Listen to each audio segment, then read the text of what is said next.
ಕುಬೇರನನ್ನಾಗಿಸುವ ಆಮಿಷ ತೋರಿಸಿ ಮೂವರ ಪ್ರಾಣ ತೆಗೆದ ಸೈಕೋ ಬಾಬಾ.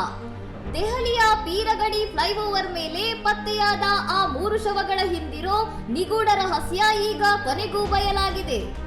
ತಾಂತ್ರಿಕ ವಿದ್ಯೆಯ ಮೂಲಕ ಹಣ ಸುರಿಸೋ ಆಸೆ ತೋರಿಸಿದ್ದ ಈ ಹಂತಕ ಕಮ್ರುದ್ದೀನ್ ಅಂದೇ ಸ್ಕೆಚ್ ಹಾಕಿ 2 ಲಕ್ಷ ರೂಪಾಯಿ ಹಣದೊಂದಿಗೆ ಸಂತ್ರಸ್ತರನ್ನು ಕಾರಿಗೆ ಕರೆಸಿಕೊಂಡಿದ್ದ.